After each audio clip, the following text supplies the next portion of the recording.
Hey guys, so today I'm going to try and teach you to do pogos and speed shots. Now, these are really useful for stuff like you just saw there, where your team's being too lazy to put up a teleport and you want to get to the front quickly. Or like in this clip here, you can use them to set up some pretty cool kind of, market gardener kills, or just do really fun jumps during maps. So, what we're going to cover today is pogos, first up, then we're going to move on to speed shots, until finally we're going to talk about how they can lead on to doing ramp slides, which are just crazy fun. Now, a lot of these jumps are kind of instinct, so they can be quite hard to teach, but I'm going to give you as many example clips as I can and provide as many tips as possible as to, how you guys can try and learn these and end up trying to do jumps like I showed you in this introduction here and the ones later in the video. So we'll start off here talking about the pogo jump. Now, essentially what a pogo jump is shooting a rocket at your feet while holding crouch and moving forward, which is preventing you from touching the ground and hence losing your forward momentum.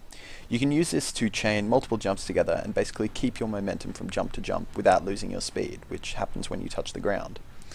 Now, you can basically chain this together for as many rockets as you have, as long as you know where to aim that rocket.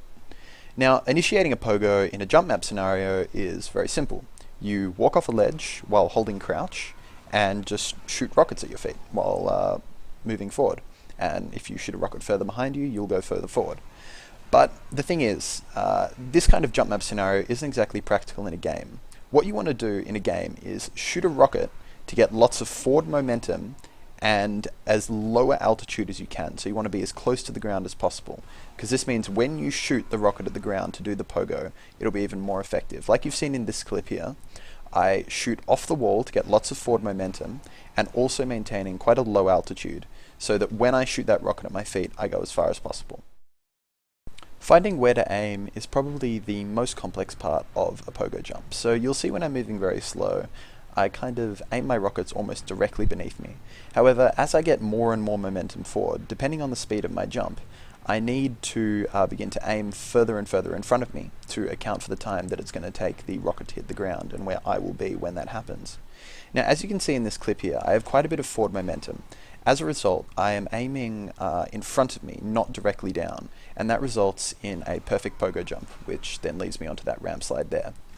The more speed you get during a pogo jump, the further in front of you you're going to have to aim.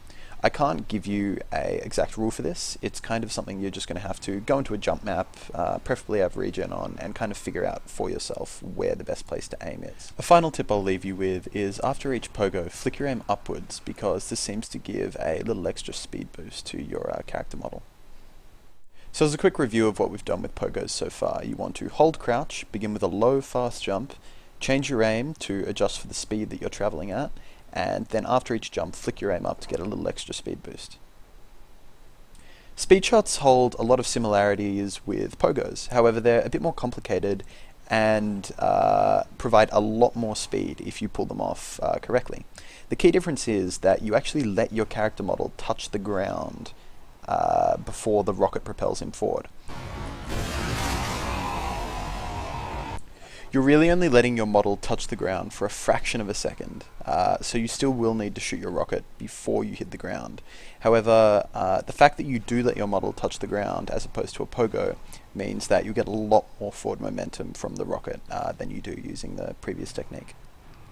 Similarly to with pogo jumps, you're going to need to adjust the position of where you fire your rocket just before you hit the ground in accordance with the speed that you're traveling at, because there is still a fraction of a second before it will hit the ground. But most of all, I just really encourage you to get out there and try giving these jumps a go for yourself and combining it with pogos, and you will get some insane amounts of speed.